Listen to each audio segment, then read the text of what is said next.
Bom dia, pessoal. Vamos de BTC na manhã dessa terça-feira, 29 de outubro. Agora na Espanha, 10 horas e 34 minutos. No Brasil, 6 e 34 da manhã. Gente, vejam o gráfico semanal da BTC aqui no Heikin Nash, ancorado na banda de Bollinger no semanal e na nuvem no semanal. As duas linhas da nuvem na projeção agressivamente apontadas para cima, o RSI estocástico escalando para os quadrantes mais tópicos, ainda com bastante gordura para queimar de forma ascendente. O ADX, que estava abaixo de 20 aqui no semanal, agora ameaçando emborcar para cima. Na última vez em que essa confluência gráfica aconteceu, qual seja, migração da BTC para a banda superior da banda de Bollinger no semanal e o ADX abaixo de 20 emborcando para cima, a BTC saiu de 26 mil e foi buscar 73,777. Agora, o mais impressionante é o gráfico diário, que nitidamente rompeu. Agora, meus amigos, que a gente tocou 70 mil, na verdade a gente está em 71,278, chegamos a fazer a máxima em 71,587 na madrugada. A nossa resistência a ser vencida é 73777. Mas vamos olhar tudo o que está acontecendo em perspectiva. Eu sei que há louváveis opiniões em contrário. Até alguns estão me mandando mensagem dizendo que a BTC vai novamente estressar a base dessa acumulação. Vocês têm que entender o que está acontecendo em perspectiva. A gente está numa semana pré-eleitoral, pré-corrida presidencial norte-americana. Essa semana é bombástica em todos os sentidos. É semana de PCE, índice preferido do Federal Reserve. É semana de resultados trimestrais das Big Techs. Só que o mais impressionante é a gente vislumbrar que quando a BTC estava em 71 mil na última vez, o app da Coinbase e da Binance estava ali em torno de... estava na posição top 20 do App Store da Apple, do iOS.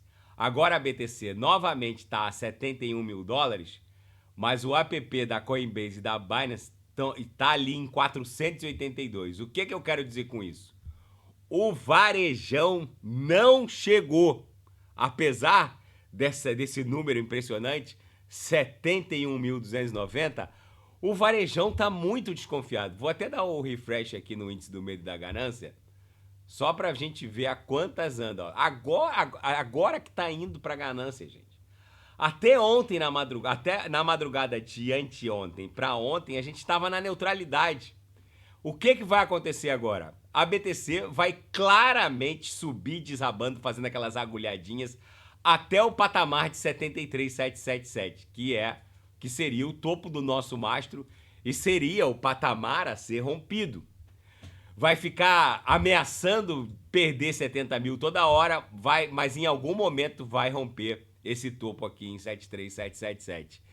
E a pergunta que não quer calar: Renato, quando o varejão vai voltar e quando as altcoins vão performar melhor que a própria BTC? Porque o fato é que a dominância continua lá perto de 60%, está em 59,75%. A BTC, quando sobe, arrasta algumas altcoins, mas quando desce, as altcoins literalmente derretem. Quando essa fenomenologia vai se interromper? Quando a BTC, basicamente, entrar no vácuo do espaço sideral, ou seja, começar a desenhar novas máximas de todos os tempos. E aí, meus amigos, só quem vivenciou uma corrida maluca sabe do que eu tô falando. Aí, vamos botar aqui no market cap das altcoins. Aí, essa fenomenologia gráfica vai acontecer sob os nossos olhos. E não haverá um ponto seguro de entrada. Portanto, eu insisto com os senhores. Quem não sabe o que comprar é só clicar no link abaixo. Gemas Altcoin Alert. As altcoins estão se encaminhando para 2 trilhões de dólares e vai ser uma paulada espasmódica. Não haverá um ponto seguro de entrada. Ali no Gemas eu garimpei, eu selecionei as 40 melhores altcoins em potencial de retorno, subdivididas em 3 categorias. As Super Large Caps, que são aquelas altcoins de capitalização massiva de dezenas de bilhões de dólares, onde o risco é muito pequeno, para não dizer ínfimo, e os senhoritos podem facilmente surfar 1 vezes 4, vezes 5, talvez até 1 vezes 6 ou um pouco mais. As middle caps, onde o market cap é um pouco menor em relação ao market cap das super large caps. O risco é um pouco maior, mas facilmente os senhoritos vão surfar 1 vezes 20. E as micro caps e small caps, onde a capitalização é pequena, o risco é grande, mas se qualquer das micro caps ou small caps vingar, facilmente os senhoritos vão surfar 1 vezes 50, vezes 100 ou mais. Não ousem estar desembarcados do mundo cripto. O que vem por aí e será lembrado como a maior transferência de riqueza desse século. Lembrem-se, olhando sempre para o gráfico semanal da BTC, tenham uma visão macro sempre que a gente presencia o rompimento de uma faixa resistencial como essa, para que não pairem dúvidas sobre o que está acontecendo. Nos ciclos anteriores não havia ETF de BTC no mercado à vista. Nos ciclos anteriores não havia ETF de ETH no mercado à vista, que são dutos legais para o aporte da grana institucional.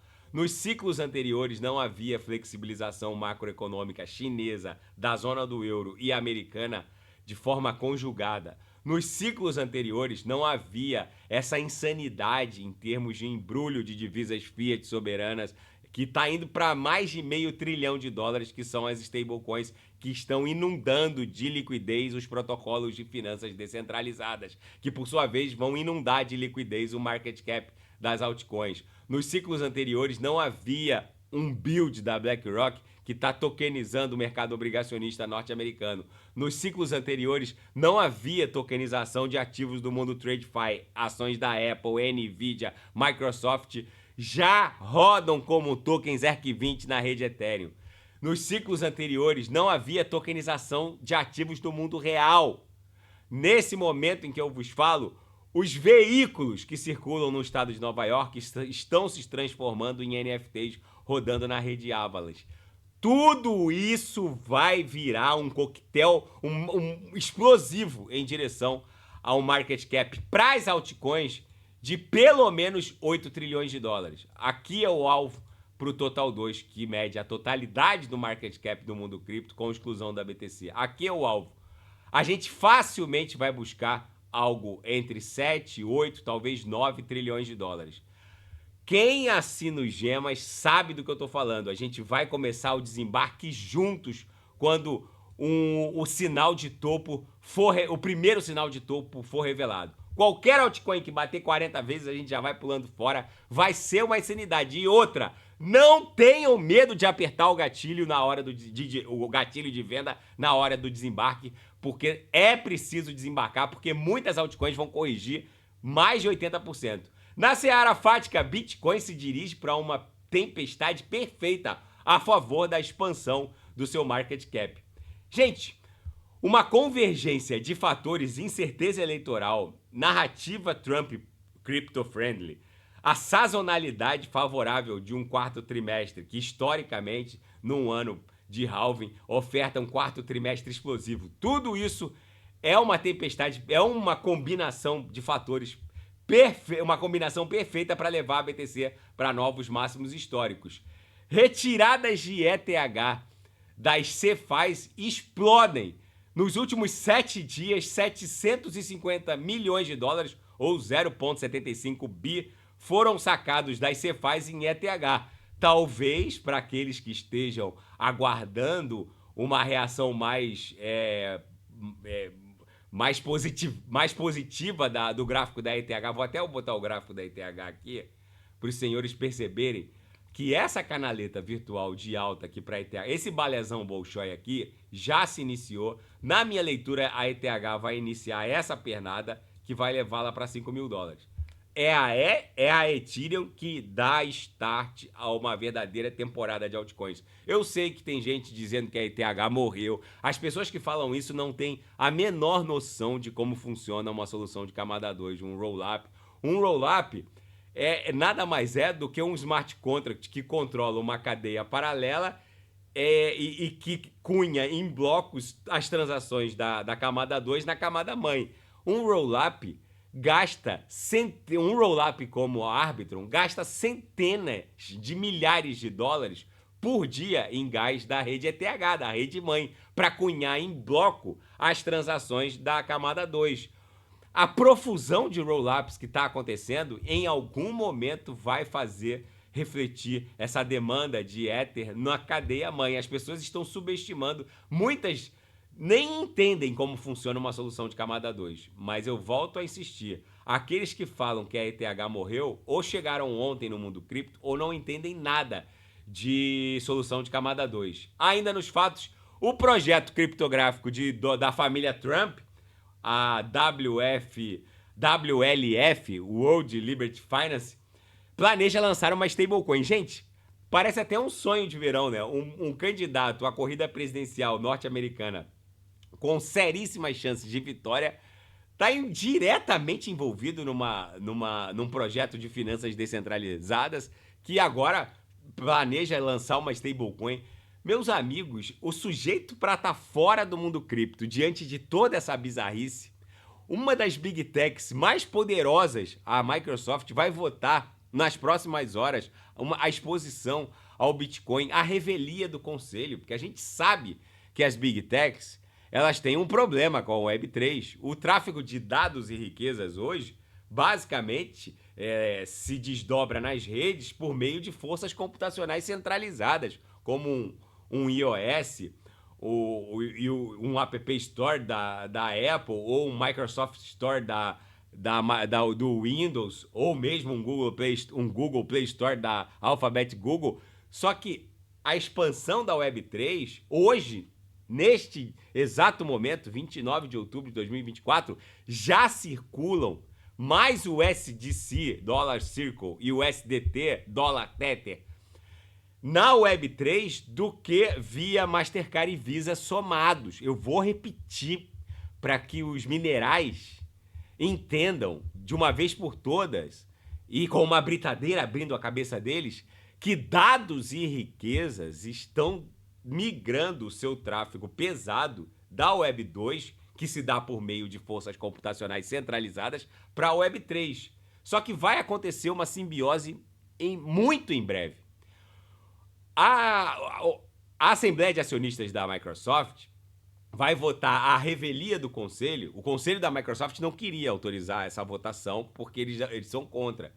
Mas acontece que o cara que tem grana lá no meio na jogada, o cara que tem ações da Microsoft, ele sabe que está havendo uma migração do tráfego de dados e riquezas da Web 2, que é controlada por uma Microsoft, Alphabet, Google e Apple, para a Web 3. A Apple tem um seríssimo problema com a Web 3 e não quer nem falar disso, porque você sobe o app da sua empresa no App Store da Apple, como eu fiz, você perde 20% imediatamente do seu faturamento para a Apple, porque os dados e o faturamento da sua empresa estão circulando por aquela rede que é oriunda de uma força computacional centralizada. Então, os DEPs, que são os apps descentralizados, não padecem dessa fricção, desse atrito. A Microsoft não queria deixar votar isso pelos acionistas porque eles entendem que isso só vai acelerar a adoção da Web3. Só que isso é uma realidade. E o cara que tem grana, o cara que é rico, ele quer surfar todas as festas. Ele quer continuar surfando os benefícios da Web2, mas ele quer também participar da festa da Web3, como os acionistas da MicroStrategy, cujo CEO Michael Saylor criou uma mega exposição daquela corporação ao Bitcoin. Resumindo a história, imaginem os senhores se a Microsoft resolve comprar metade da posição da MicroStrategy. Meus amigos, nem 100 mil dólares conseguiria parar a BTC. É sim ou sim, o sujeito que está fora do mundo cripto, ele precisa ser bem menos que um mineral. Na seara fática, coisas muito estranhas estão acontecendo. Na seara geopolítica agora e finanças internacionais, coisas muito estranhas estão acontecendo no mercado de títulos obrigacionista norte-americano. Gente, é normal existir volatilidade no mercado de títulos norte-americanos numa semana que precede as eleições. Mas o que está acontecendo no mercado obrigacionista norte-americano neste exato momento não encontra precedente. O Fed, ele só controla a taxa de juros de curto prazo. A taxa de juros de longo prazo, que define a remuneração dos títulos de 10 anos, é definida pelo mercado. O rendimento dos títulos de longo prazo disparou 70 pontos base, ou 0,7, desde que o Fed cortou a taxa em 0,5%. Mas o que é mais incomum não é só isso. É a completa desconexão desses referenciais, taxa de curto prazo, que está caindo porque é o Fed que define, a de longo prazo está subindo porque é o mercado que define. O mercado está dizendo que remunerar os títulos, remunerar a grana que fica presa lá com o governo norte-americano 10 anos, a remuneração tem que ser muito maior, porque a taxa disparou, ou seja, o mercado está dizendo que basicamente não confia mais no governo norte-americano para deixar o dinheiro preso tanto tempo lá. Mas, paradoxalmente, o dólar não para de subir. E a desconexão mais bizarra entre a taxa de longo prazo e o spread de crédito corporativo norte-americano. Ou seja, o spread de alto rendimento de crédito corporativo caiu 150 pontos base.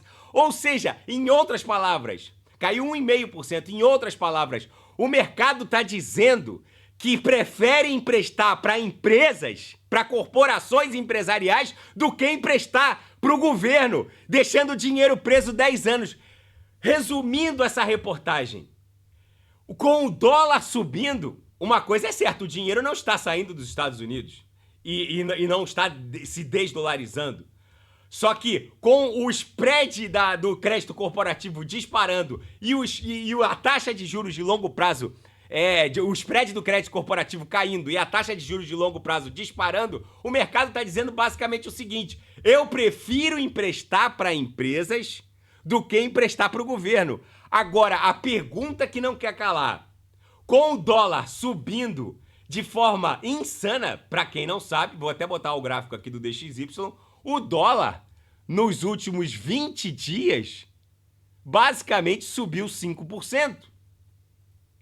O que está acontecendo é uma coisa sem precedente. E essa reportagem conclui: para onde está indo esses trilhões e trilhões de dólares que não estão aportando no mercado de títulos obrigacionistas de longo prazo? Gente, eu sei que o mundo cripto tem um market cap infinitamente ridículo em relação à grandeza do mercado obrigacionista norte-americano de dezenas de trilhões de dólares. Mas o que esse economista Marcus Ashworth talvez não esteja ponderando é que muito dessa grana está indo para a BTC e para o mundo cripto, principalmente para as emissoras de stablecoins, que hoje são ávidas compradoras dos títulos de curto prazo, porque as emissoras de stablecoins, elas aceitam emprestar para o governo num prazo curtíssimo, porque se vier um pedido de saque muito grande de USDT para converter em dólar, eles têm um prazo curto ali para sacar o dinheiro. Agora, eles não aceitam deixar o dinheiro preso muito tempo. Em outras palavras, o próprio mercado não está entendendo o que está acontecendo. E talvez isso seja o início de uma grande migração de fluxos e recursos em direção ao Web3. Eu vou acompanhar esse economista e vou falar aqui todo dia. O que está acontecendo no mercado obrigacionista norte-americano não encontra precedente macroeconômico. E o Xi Jinping da China está pressionando o Joe Biden para alterar a linguagem sobre Taiwan. A China basicamente deu a entender que que controla a soberania de Taiwan e que em algum momento vai invadir a ilha. Os Estados Unidos se recusaram a mudar de posição.